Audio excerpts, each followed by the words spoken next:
Folks, we have a starting quarterback, and it is Kedon Slovis. We're going to break down this decision, a challenge that Kedon Slovis put himself up to, and more importantly, what this means for Pitt this season. It's all coming up today on Locked On Pitt. Are Locked On Pitt, your daily podcast on the Pittsburgh Panthers, part of the Locked On Podcast Network, your team every day.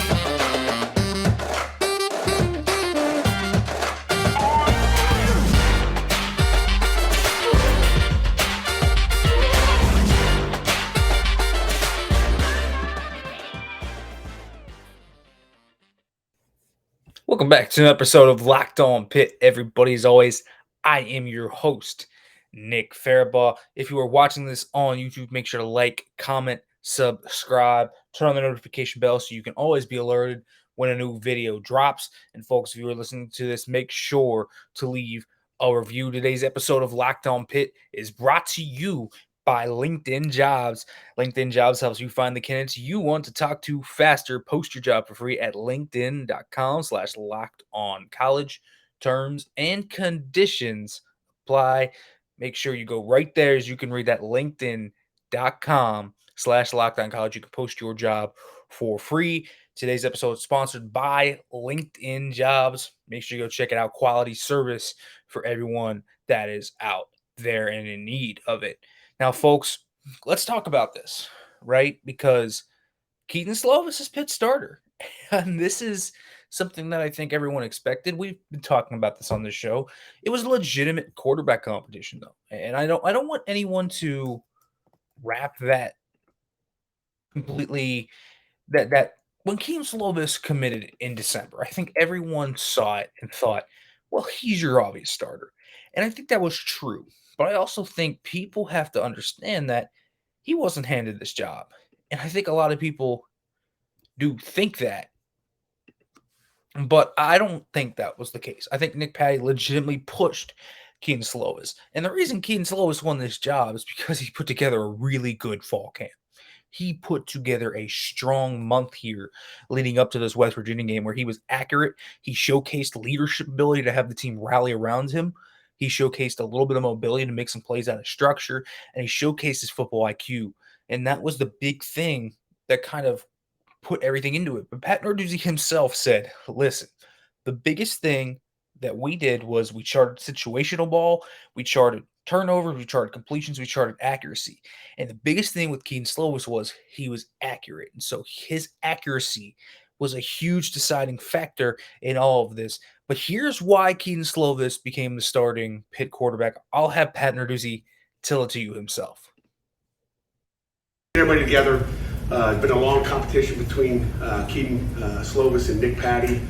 I think we've come to a conclusion here and want to name a starter. But just a little bit about both of them. Again, it's been long. I mean, it's been a long competitive. We've looked at every tiny little detail of every statistic you could possibly go from third down, red zone team, everything. And we've got it, mapped out from spring ball. And it was a close competition. We couldn't come out of spring ball to make that decision.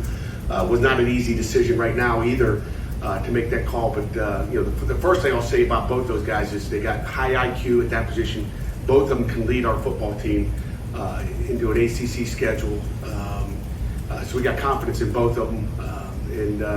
But unfortunately, at the quarterback position, there's one guy. It becomes a one-man show. And like I said, we got confidence, and there's going to be a time throughout the season that someone else is going to have to step up, just like every other position. But these two guys together in that room with competition, with Kedon Slovis being the new guy coming in and Nick Patti being the vet. I just couldn't be happy with what Coach Cignetti, the culture he's built in that quarterback room, and how those two get along. They're like this. They're like two brothers in that room from everything I see. So we're lucky to have both of these guys. With that, after long conversations with the staff, Kedon Slovis will be our starting quarterback here for that home opener next week and moving forward. Just got a lot of confidence in what he's done. I guess it really comes down to probably a little bit more consistent, very accurate with the football, he's a really, really good passer. we think he can lead us. So that's the conclusion we came to after a long time. So appreciate your patience. And so that is really the key with everything here is that there's a consistency factor with Kedon Slovis that Pat Narduzzi clearly saw, and then that accuracy. And that's always been one of Kedon Slovis's MOs, right? When he came in, we said this when he came in from USC and he decided to come to Pitt. He was accurate. Like, that was never really a concern with Kedon Slovis. The guy was always pretty dead on. You could usually count for this guy being able to get the ball where it needed to go, and he had those flashes of brilliance, those brilliant throws where he would just thread the needle better than really even I could imagine. He had some especially phenomenal throws. And so his tape is littered with that. And he really backed that up. He was a very accurate thrower during the periods we saw throughout this camp. He was a very accurate thrower all three levels of the field. And you heard that from a lot of different people as well throughout the program, how accurate this guy was, especially deep. I think that was the big deciding factor here. Nick Patti is accurate to two levels. But Kedon Slovis has a dynamic deep ball that I don't think Nick Patti quite has. And that was the big thing, was that Kedon Slovis was able to rip deep balls. We're talking 35, 40 yards with good velocity, being able to fit it into tight holes, and more importantly, leading his receivers and giving them great chances to make catches. We saw this with Drake London at USC when he had that big year with Kedon Slovis as quarterback. And so this is certainly, I think, the thing that you continue just to watch with Kedon Slovis is that accuracy and that deep ball that he has and that dynamic ability to create explosive plays in that manner. Now, certainly, and we've talked about this as well, he has plenty of things that we should be worried about. But Kedon Slovis has that accuracy, has that football IQ, and he has that consistency level that you kind of know what you're going to get for the most part. And so that is why he won this job. Nick Patti, I think, is a really, really good backup. And so I think that Pitt, should Kedon Slovis not play well, should Kedon Slovis get hurt, I think Pitt will have a great chance here to still rectify their year. And so I think that's a good thing to lean back on because here's the biggest thing. When you actually look at the team at large, and then you look at other teams at large, it has just as much, if not more talent than a lot of these ACC teams. But what a lot of these ACC teams don't have is a second quarterback. And that backup quarterback, should an injury happen or should bad play happen, well, Pitt has that because Nick Patti's legit. Nick Patti can get them to places. But I do think Kedon Slovis has that higher ceiling because of that deep ball and that ability to create those explosive plays. And we know how explosive it was last year. This is why they were so good last year. It's because they had those explosive plays en masse to create so many different looks and mismatches and do whatever they wanted to do. And that, to me, folks, is what really makes Kedon Slovis the difference maker. And truly, when you look at it all, that's what's really going to be the separator for Kedon Slovis and Nick Patti. And that's why this decision was made, because of the accurate deep ball that Kedon Slovis has, that Nick Patti just cannot claim to have, because the natural arm talent that Kedon Slovis brings to the table is dynamic. Now, I want to talk about the specific challenge Kedon Slovis put on him the moment he got on the Pitt's campus, because I think it's pretty unique. I think it's a really cool backstory. But first, folks, I'm going to let you know about LinkedIn Jobs, because as you gear up for fall, you need the right people on your team to help your small business fire on all cylinders. LinkedIn Jobs is here to help you make it easier to find all the people you want to talk to and more. And listen, folks, all you have to do is post your job. You can do it for free. You can do it faster. You can create a free job post in minutes on LinkedIn Jobs to reach your network and beyond to the world's largest professional network of over 110 million people. That's great. 810 million people. All you have to do is add your job in the purple hashtag hiring frame to your LinkedIn profile. Spread the word that you're hiring so your network can find the right people to hire. Simple tools like screening questions can help you and make it easy to focus on the candidates you want. And it's why small businesses rate LinkedIn jobs number one in delivering quality hires versus leading competitors. LinkedIn Jobs helps you find the candidates you want to talk to faster. Did you know every week nearly 40 million job seekers visit LinkedIn? Post your job for free at linkedin.com/lockedoncollege. That's linkedin.com/lockedoncollege to post your job for free. Terms and conditions apply. All right, folks, welcome back to Locked On Pitt. And I want to talk specifically about this Kedon Slovis challenge because I thought this was really cool. I think it shows a little bit of a determining factor with him to want to get better and to want to set a special bar for himself. Because here's the thing, in reality, if you aren't setting the bar to the moon, are you really setting the bar high enough? I don't actually think you are. And so when I look specifically at Kedon Slovis putting this challenge out, I find it to be really fun. And so he looked at the 2019 LSU National Championship team. That's right, that team, 2019 LSU National Championship team that has a real argument to me to be potentially the greatest offense in the history of college football. We are talking about a really, really tough kind of comparison to put on yourself. And I didn't know the right word to put on that, which is why I paused for a second because that is such a lofty goal. And, and to put anything on yourself, comparing yourself to Joe Burrow, Justin Jefferson, Jamar Chase, Terrace Marshall, Clyde Edwards-Helaire, Thaddeus Moss, that O-line, it's so hard because you also have Joe Brady there. You have so many pieces that are just revered in college football. That Burrow to Chase connection, the Burrow to Jefferson connection. Talk about NFL studs right now. But when you look at that squad, it was so good. And one of the things they did prior to that season, if you remember, prior to that season, Joe Burrow wasn't thought of much of anything. But that meteoric rise that he brought upon himself to go from the virtual nobody to being the number one overall draft pick and stud and winning the national championship with LSU, that was a special ascension for that program and for that certain quarterback right there. And part of it was because he threw 10,000 passes to Chase, Jefferson, Marshall, Moss, Edwards-Helaire, and more in that group throughout the offseason. That's what they did. That was part of the lore. That's why their chemistry was different. It was just wired into them. They kind of just read each other telepathically, if you will. They had telepathy going on. They could read each other's minds because they were so wired in from that offseason work. They knew the body language. They knew the routes that they wanted to run. They knew the stemming. Specifically, if you're a receiver working with Joe Burrow at that point, you know when he's going to fire. He's got clear enough body language. You understand his cadences and all that and the nuances of what he does with his motion and his head and his feet and all that stuff.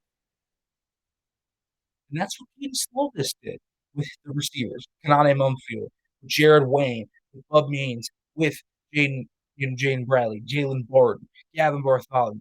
All of these really talented players put on offense has 10,000 passes. And I find this to be a really fun goal. I'll have you hear what Kedon Slovis said about this challenge that he put down for himself and his pass. Talked about throwing like what was it, 10,000 passes, to your receivers during the offseason. Did you feel like you met that mark? Was that something you could even track after about maybe like 2 months of doing it? Yeah, again, we kind of set out before. Someone brought it to me to the Joe Burrow and the LSU that 2019 year, I think that they did that. That's awesome. Like, why not strive to be like that? They're probably the greatest offense in college football history. So we just kind of mapped it out. Like, hey, if we throw, it was like 200 balls, 5 times a week or something. Like, I don't even remember the numbers. So it wasn't like we were counting. Okay, today we got 193. It was just more so like, if we throw X amount of times per week, we throw every time. We got this many weeks in the year. We have 1 week off, but other than that, so yeah, I think going forward, we pretty much, there were no days where we were like, oh, we're going to take this day off. I think we pretty much hit every day that we wanted to. And even if we didn't, we definitely made it up on a day that we were. So that takes some serious mapping out. Like that takes a lot of work, that takes a lot of preparation, and it takes a lot of commitment to do it because you can say something like that, right? I could say that I'm going to go do that, but to actually go out and do it, I mean, that's something entirely different. And you have to respect Kedon Slovis and his receivers for doing that because after what they did last year, win the ACC championship, what is the next goal from there, right? Like the next natural goal from where you are there, it has to be the college football playoff. Yes, you could put, okay, maybe a more realistic one would be let's win the NY Six Bowl we didn't win. Why not shoot for the stars though? Aim for the stars, aim for the moon, like aim as far up as you can. And this is a way to do that. This is a special type of kind of work ethic it takes to take those lofty goals and make them reality. And so I love that hard work, that commitment, that kind of dedication. That shows leadership and that shows a lot of different various kind of not like just pillars of commitment to me from a quarterback. It's really cool that you get to see players, especially your starting quarterback, commit to something like that. That's really fun. And I think that, how do you tie in Joe Burrow and all that? It's very tough. Very different skill sets, very different players. But Kedon Slovis has been talking about it all year that he wants to find the form he had his freshman season. Well, you want to find that form. If you want to find the form that you had in your freshman season or after that 2020 season when you thought you were going to be in contention for the number 1 overall draft pick. Well, that's a great way to get on that train. It's a great way to get on the moving train. Because he was a first team All-American. A freshman All-American. This is a guy that won Pac-12 Offensive Freshman of the Year. It's a guy that was a first team All Pac-12. He did a lot of high-level things that you have to simply respect. And so a dedication like that to mirror the greats, to try and do something that has showcased the fruits of someone else's labor, to mimic. Part of what makes great people is some mimicking. You do have to mimic some of the greats. The greats mimic each other. And yeah, of course, there'll be greats that might be a little different, right? Like a Kobe Bryant is a little different.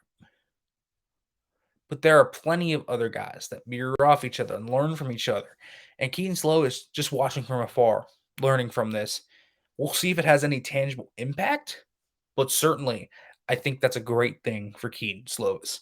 Let's talk about Slovis, though. Let's talk about the pros, the cons, what the offense is going to look like, little different stuff. But first, folks, going to go to a quick break.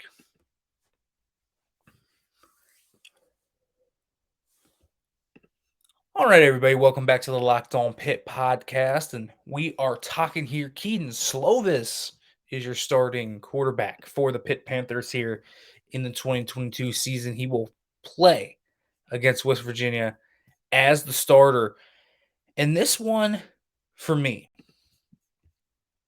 is a double-edged sword because I really like a lot of what Kedon Slovis has done this spring and this summer and what he has put together.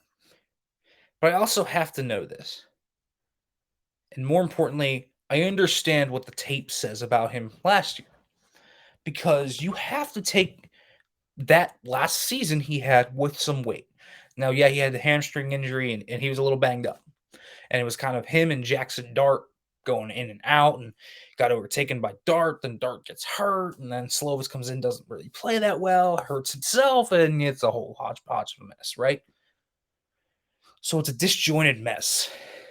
And you're also in a new scheme. Yeah, there's similar things from the air raid to the pro style scheme and everything, but it's not the same. It is different. And so when you look at someone like, for example, let's talk about Joe Burrow again, right? Transfer from Ohio State to LSU, started a year, then took the jump. Well, one of the reasons why he took that jump was because he kind of watched that film and went to work, and it was tireless work at that. And it sounds like Kedon Slovis has done a lot of the same things. So things can change from year to year on your film. Quarterback is such a position that, especially if you have the natural talent, the natural physical talent, you can grow year over year. This is in college, NFL, high school, I don't care what level. You grow so much as a quarterback. You look at a guy like Dak Prescott, for example. I throw him out a lot because I think he's a great example of growth. From his time first starting at the college level to where he is now, night and day. The mental game, you kind of understand how to manage the pocket. You can learn just about everything at the quarterback position. And everyone's like, you can't teach that. There are two things you really can't teach at the quarterback position: natural athleticism and arm strength. I think just about everything you can teach. Yeah, even pocket presence. I know there's a certain innate feel for some guys with that, but you can teach that. You can get better at managing the pocket. You can get better at your mechanics. It takes a lot. Now, these aren't easy things to fix, but you can do it. You can work on hitting those progressions better. You can work on all of that pre-snap, post-snap processing. Any mechanics. You can work on accuracy. You just can't work on natural arm talent and athleticism. Now, Kedon Slovis doesn't really have the athleticism part. Not that he's a bad athlete, but he's really nothing special. He's no Kenny Pickett. But he has the arm talent. His arm, it's not just the strength, folks. It's the ability to understand how to throw a bullet or throw with touch and understand different throws and different scenarios. He does understand that. And that's something that is advanced for where he's at right now. Now, that is exactly what intrigues me so much with Kedon Slovis. Things that don't intrigue me, the progression based stuff. He is rough to watch when he's moving from 1 to 2 to 3. Now, I often say this. You make things easier on Kedon Slovis when you make his 1, 2, 3 on the same side. But not everything can be isolated to one side. At some point, you have to hit the backside dig and make them respect that, right? You can't just isolate it to the right or the left, or defenses are going to key in on that and really punish you. And that's the thing with Kedon Slovis, is that there's probably going to be a lot of 3-level concepts. You're probably going to get flood, sail, stuff like this, where you can work from 1, 2 to 3 on the same side, and they're just up another level. You can run levels. You can run a lot of different formations and plays out of that stuff, right? But you also have to understand that at some point you got to hit those progressions. And that's when he gets knocked off his first read, especially when he's under pressure. You get him off his first read and he has to scramble and he has to panic a little bit and try to hit that backside dig or overall just kind of scan the field. He can get caught making a lot of really bad decisions. And that's the big issue with Kedon Slovis, because that's when he throws picks and that's when he gets himself in turnover trouble. And so he's got to be better with his progressions. Has to be better with those progressions, period. Because that is his biggest thing. You change that picture from pre-snap to post-snap, he kind of freezes. And again, he's not really that mobile. He just really isn't. And so it's not like you're going to get this guy kind of running out of structure and throwing off his back foot and making an unbelievable play. He can do it. He can throw off platform. He's just not going to be able to create a ton because he's just, to be quite honest on this, he's just not athletic enough to do that. He's not going to be scrambling 10 to 12 yards. Nick Patti's more athletic. Not that Nick Patti's some Lamar Jackson type or even Kenny Pickett type, but he does have that athleticism. Kedon Slovis really isn't that guy. And again, Kedon Slovis can move. I'm not talking about him completely as a statue here, but he does not have that playmaking ability out of structure that a similar player like a Kenny Pickett did. So adjust those expectations. He's got to win in structure. The issues that plague him the most are in structure issues. So if he can't win from the pocket in that area, that's where you can get in trouble with him. But he has accuracy, he has really good arm talent, and he's pretty smart at picking out leverage and coverages pre-snap. Just worry about the post-snap shift. But he'll identify blitzes, change slide protections. He'll do all of that. He can do that. And so there are different things you can do with that. Play action can help him. A good running game can help him. Isolate the isolate his strengths is what you can do. Make him more of a game manager that can open things up. And I think that's what needs to happen here. Because I think he could be a really solid player in that type of role. But I wouldn't want him to completely put the team on his back and expect them to ride him in that way. So minimize the weaknesses by helping him out the most. Because if you have that play action stuff and that run game is good, man, that first, second read's going to be open most of the time. Defenses are going to be so worried about the run game that the pass game will have its openings. And so that's something that you have to really work with. And I'm sure Frank Cignetti will work with Kedon Slovis. Of course, that's if Kedon Slovis didn't completely rectify that issue. And if he did, Pitt's going to have a whale of a time. So we'll see what Kedon Slovis ends up doing, but I think it's a really promising thing. But we'll see how Pitt surrounds him with that, and we'll see how this offseason has helped his growth or maybe has not helped his growth as much. We will see how he fits in everywhere, and with the puzzle pieces, there's plenty to know about Kedon Slovis. Fun player, has his issues for sure, but also I think has that upside that you just love and crave as a coaching staff, folks. All right, folks, we'll be back tomorrow, and I'm going to talk a little bit about Frank Cignetti here and his offense and who I'm going to compare it to. Sean McVay and Kyle Shanahan. That's right, not just anyone. Kyle Shanahan and Sean McVay and what he can learn from those offensive coordinators, folks. As always, thank you for watching, folks, and as always, hail to Pitt.